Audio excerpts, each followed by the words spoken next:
tumututol sa pagpapakasal ni Danilo at Bernadette sa araw po ito. Okay, gusto ko lang pong tanungin ang mga magulang ni Dan. Ang iyong kapatid ni Danilo. Okay, ikaw ba ay sumasang-ayon ang kapatid mo ay papakasal ngayong araw na to? Opo. May microphone pa. Opo. Okay, palakpakan naman po natin ang kapatid ni Danilo. Amen. At ang kapatid mo, di ba? Kayo po ba'y sumasang-ayon na maibigay ang inyong, hindi na po, meron pong mic si Mami, excited. Okay. Kayo po ba'y sumasang-ayon na maibigay po ang inyong anak na babae para makasal po ngayong araw to kay Danilo? Yes na yes. Okay. We are gathered here tonight in the presence of Almighty God and in front of all these witnesses to join together Danilo and Bernadette in the bonds of holy matrimony. We are here to witness the miracle of God's love in joining these two people into one. Let's all bow our heads right now and pray. Panginoon, marami pong salamat sa araw na ito, sa gabi ito, Panginoon. Kami po ay mag-witness, God, ng miracle of joining two people into one. Lord, today we invite your Holy Spirit to be with us. At nawa, Lord God, na kayo po ang magiging, Lord God, pundasyon nitong marriage na ito. Ito pong lahat ng ito ay tinataas namin at hinihiling namin sa pangalan ni Jesus at ang lahat po ay magsabi ng Amen. Alright. Danny, Sir Desma, ang microphone mo mawala. Alright. Danny, do you take this woman, Bernadette, and love her, cling only to her, honor her, provide for her, for as long as you both shall live? Okay? Makilakas mo para madinig naman. I do. Alright. Bernadette, do you take this man, Danny, to be your husband, to love him, submit to him, to cling only to him, for as long as you both shall live? I do. For this reason, the Bible says, a man will leave his father and mother, and be united to his wife, and the two will become one flesh. Danny, you're not taking it.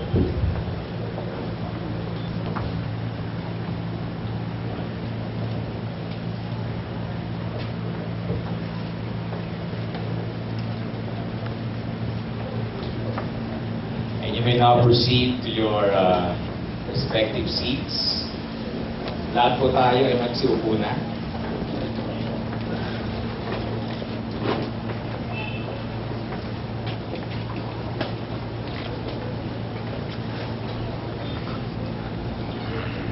Okay.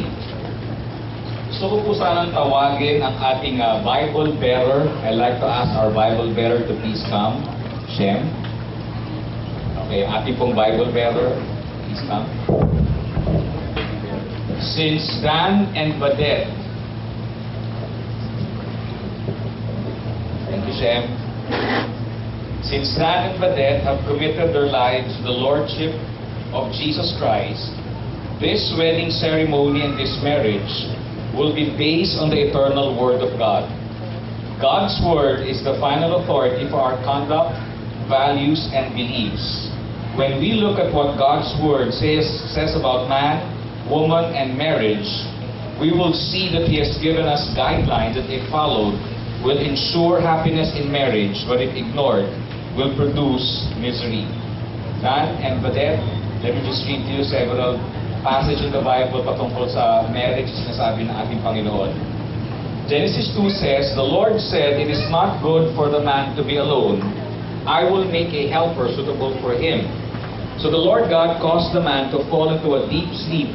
And so while he was sleeping, he took one of the man's ribs and closed up the place with flesh. Then the Lord God made the woman from the rib and take it out of the man, and he brought her to the man. For this reason, a man will leave his father and mother and be united to his wife, and the two will become one flesh. Ephesians 5, verse 22 says, wives, submit to your husband as to the Lord. For the husband is the head of the wife, as Christ is the head of the church, his body, of which he is the Savior. Now as the church submits to Christ, so also wives to submit to their husbands in everything. Husbands, love your wives as Christ loved the church and gave himself up for her. However, each one of you must love his wife as he loves himself, and the wife must respect her husband. 1 Peter 3 verse 7, husbands, in the same way, be considerate as you live with your wives and treat them with respect as a weaker partner and as heirs with you of the gracious gift of life, so that nothing will hinder your prayers. Finally, Dan, this is for you. Proverbs 18:22 says, he who finds a wife finds what is good and receives favor from the Lord. Naniniwala ka ba, Dan, na meron kang favor na binigay sa'yo ng Panginoon na nakaibadet ngayon? Alright. Ngayong araw pong ito, makikita po natin yung tinatawag nating sacrament of marriage. You know, I prepared a message po for Danny and Badet. Okay, just for this special occasion. Especially po ito para sa tinatawag nating kasalan. Nowadays kasi nakikita po natin yung mga tao, dahil masyado ng modern, alaming ibang tao hindi naniniwala sa kasalan.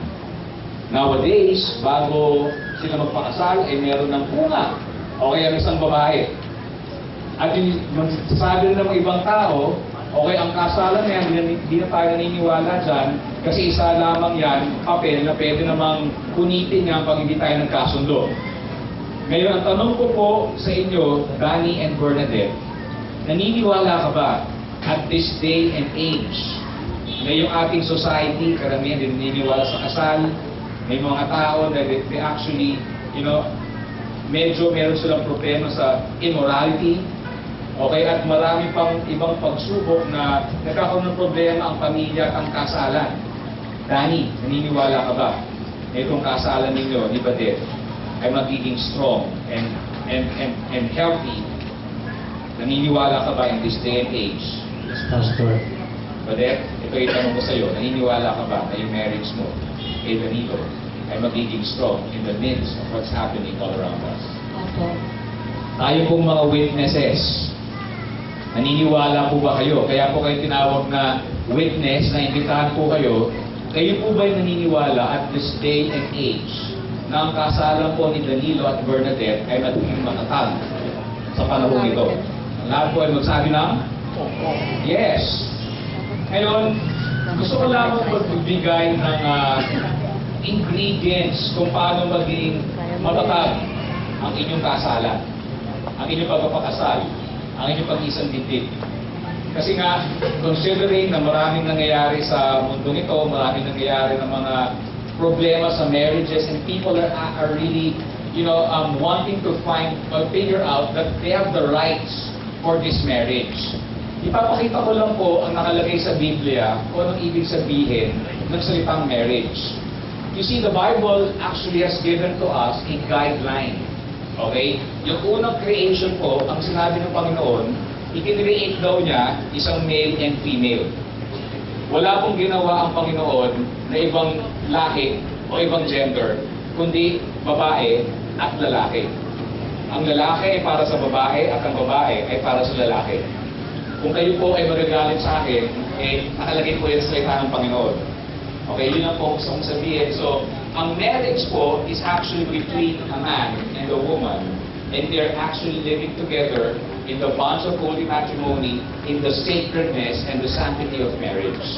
Ngayon, since in-institute ng Panginoon natin, siya yung nag-create ng marriage nito, obviously, pupuntahan natin siya kung paano natin papalatiling matatag ang ating kasalang ito. Meron lamang akong tatlo na kailangan kong sabihin sa inyo, Danilo at Bernadette, in order for your marriage to really last long and stay strong in this day and age. Unang-una, dahil ibinigay ng Panginoon ang sacrament of marriage, kailangan natin maintindihan, we have to enter your marriage, okay, your married life in the fear of the Lord. Unang-una na meron ka dapat ang tinatawag natin the fear of the Lord sa ating buhay.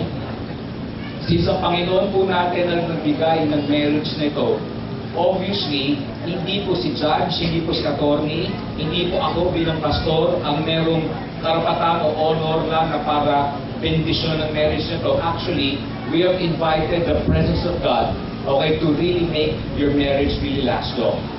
Sabi sa Biblia, the fear of the Lord is the beginning of wisdom. Minsan kasi, pagka papasok ka sa kasalan, minsan kasi hindi mo alam kung ano yung what's ahead. May mga pagsubok yan, may mga challenges yan. Now, contrary po yan sa mga sinasabi ng mga storybook, na kapag nakita ron ng babae, si Sleeping Beauty, si Prince Charming, sinasabi na, and they live happily ever after. Sa libro lang ito nababasa. Yan. Pwede. Kasi nga, meron kayong mga haharapin, okay, sa kasalang ito, okay, na hindi talaga, it's not going to be a rose served on a silver platter. Ang marriage kasi, kapag alam ninyo, nagaling sa Panginoon ito, at meron kang fear of the Lord sa iyong buhay, it's the beginning of wisdom. Ibig sabihin ng wisdom, pag titignan mo kung ano yung kailangan mong gawin, o kung meron kang hinaharap na hindi mo alam kung anong kailangan mong gawin, pupuntahan mo ang Panginoon. Panginoon, meron akong kailangan o meron kaming pagsubok na pinagdadaanan. Lord, bigyan niyo ako ng wisdom. I believe when I was counseling po si Danilo at si Badet, okay, meron po silang punto sa kanilang buhay na ibinigay nila ang kanilang buhay sa Panginoong Hesus. And that is very important. Because pag wala po ang Panginoong Hesus sa kasalang ito, Badet, Danilo, nahihirapan tayo. In the midst of what's happening all around us, we have to approach this marriage with the fear of the Lord. The Bible even says, the fear of the Lord will keep you from sinning. There's actually the story in the Bible that talks about kung bakit kailangan magkaroon ng fear of the Lord yung mga Israelites na nag-reveal sa kanila. Okay, si God. Ang sabi ng mga Israelites, natatakot kami kay Lord. Ang sinabi ni God, okay lang yan. Kasi the fear of the Lord will keep them from sinning. Bakit importante ko sabihin sa inyo ito, Dan? Kasi, importante, Danilo, maganda yung sinabi mo kanina na wala nang ibang babae pa para sa'yo, kundi si Badet. Badet? Wala kang ibang crush. Wala nang papakilig ng puso mo, kundi si Danny. You have to entertain no one else and nothing else. This is the sacredness of marriage. The Bible says you have to keep your marriage bed pure. Na wala kang ibang best friend, Dan, Badet, kundi kayong dalawa. Wala ka ng ibang pagsasabihin ng iyong problema, kundi iyong mister. At ganun din ang iyong misis. And you will also entertain nothing else. Hindi trabaho, okay, hindi pera, hindi pag-abroad, because you want to get this marriage really last long as one. Bakit po kasi importante na meron tayong the fear of the Lord? Kasi sa ating pong kultura ngayon, kung maaari ko pong sabihin lang sa ating lahat, kadalasan kasi ang family natin is actually shaken. Okay, dahil sa mga pagsubok, kahirapan, temptation, etc. Wala naman po akong problema kung kayo po gusto niyo magtrabaho at kailangan niyo for greener pasture. Pero please, okay, lumalaki po ang mga henerasyon na yun ng mga kabataan na walang mga magulang na gumagabay sa kanila habang sila'y lumalaki. Mga ama, mga ina, anin mo yung mga naipon mong pera sa Saudi o sa Hong Kong. Kung paglaki ng anak mo, hindi kayo nakilala. Kaya nagkakaroon po tayo ng mga problema sa mga kabataan natin kasi hindi sila lumalaki sa pag-aruga at pangangalaga at pagmamahal ng isang ama at ng isang ina. Danny and Badet, may I challenge you, approach your married life with the fear of the Lord. Kasi pag naintindihan mo yung fear of the Lord sa iyo, Danny, alam mo na yung role mo bilang isang butihing asawa kay Badet. And Badet, pag may fear of the Lord ka, alam mo na yung role mo bilang isang butihing may bahay para kay Danilo. Amen ba yun? Alright. So pangalawa na kailangan natin makita, tatlo lamang po ito. Unang-una yung fear of the Lord because kailangan talaga yan since the Lord has actually instituted marriage. Pangalawa, Danny and Badet, aside from the fear of the Lord, is you need to also enter the sacrament of marriage with the love of God. Danny, alam mo ba na mahal ni Lord Jesus si Badet. At alam mo ba na mas mahal ni Jesus si Badet kesa ng pagmamahal na kaya mong ibigay sa kanya? Badet, ganun din. Alam mo bang mahal ni God si Dan? At hindi mo kayang punuin ng pagmamahal na kailangan ni Dan. Si God lamang ang makakapagpuno niya. Kung sa palagay mo, Dan, na yung puso mo, tanging si Badet lang ang makakapagpuno niya, you will feel frustrated. Kasi nga, walang iba makakapagpuno ng puso mo, kundi ang pagmamahal ng ating Panginoon. Badet, ganun ka din. Kung sa palagay mo lang naman, maaari na si Danny ang magpupuno ng buong buo ang iyong emptiness. You might get frustrated. Kasi nga, walang ibang makapagpuno ng puso mo kung hindi yung pagmamahal na galing lamang sa ating Panginoon. You see, sabi po sa Biblia, God has put eternity in the hearts of men. Kung papansinin po natin, meron tayong mga emptiness, meron tayong mga vacuum sa ating puso. Hindi po mapupuno ng career, pera, kotse, o relationship, whatever is empty in our hearts. Because I believe it is only the Lord Jesus Christ who will fill up the emptiness in our hearts. And I realized, when me and my wife, we were counseling Dan and Badet, I've also seen Dan, going through our victory weekend. He made a decision to follow Jesus Christ. The same is true with Badet. Na-water baptized po siya. Was it 2 weeks ago? Last week lang ba yun? 2 weeks ago? At super enjoy po yung moment na yun. Importante yun.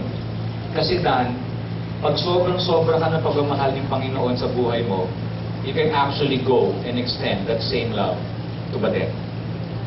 Dan, minsan hindi mo makikilala at hindi mo maintindihan si Badet. Minsan, meron siyang mga tahimik moments, mood swings, at minsan hindi mo na alam, paano ba to? Ang hirap, paano ko gagawin? Dan, may I advise you, pag punong-puno ka ng pagmamahal ng Panginoon, mamahalin mo si Badet regardless of whether masaya siya or whether meron siyang mood swing. Alam mo na naman siguro kung ano yung nakakapag-frustrate o nakakapag-irritate kay Badet. Badet, napakita mo na ba? Napakita mo na. Alright. Isn't it amazing, nakalagay mo sa Biblia, husband, love your wife. Importante kasi sa ating mga lalaki, especially sa iyo, Dan, ang katagang love your wife. Kasi, ang mga lalaki, to be honest, hindi naman tayo talaga showy sa ating pagmamahal. That's why, e-effort tayo. Okay? Kung nung nililigawan mo si Badet, ano ba yung mga ginagawa mo para ligawan mo si Badet, Dan? Ano yung mga ginagawa mo? Shopping. Shopping. Okay. So, sinashopping mo siya. Shopping ba, sabi mo? Sabi mo, sinabi niya? Okay. Dan, ngayong kasal ka na, huwag mo titigilan yung pagsabi ng I love you sa kanya. Kasi, nakalagay sa Bible, husband, love your wife. Darating ka sa panahon na talagang, kasi sa kultura natin o sa mundong iniikutan natin, pag kinasal na ang lalaki sa isang babae, nakakalimutan na yung I love you. Kasi nga, kasal na kayo eh. Dan, huwag mong kalilimutan yun. Kailangan panatiliin mong maganda si Badet. Sino ba sa inyo niniwala napakaganda po ni Badet ngayong araw na to? Okay, yes naman po kayo. Kayo po invitado. Okay, invitado po kayo dito. Sino pong naniniwala na ang ganda po ni Badet ngayong araw na to? Alright. Dan, alam mo responsibilidad mo? Hindi lamang dapat maganda si Badet ngayong gabi nito. Dapat lalo pa siyang gaganda every year, after 5 years, after 10 years. Alam mo kung paano siya gaganda? Hindi lamang yan para kay Dr. Vicky Tello. Hindi lang lamang yan sa beauty parlor. Paano siya gaganda? Mamahalin mo siya. Yun ang kailangan natin matutunan bilang husband. And then, pag minamahal mo kasi si Badet, kusa siyang re-respeto sa iyo at kusa siyang masasubmit sa iyo. I believe yun ang order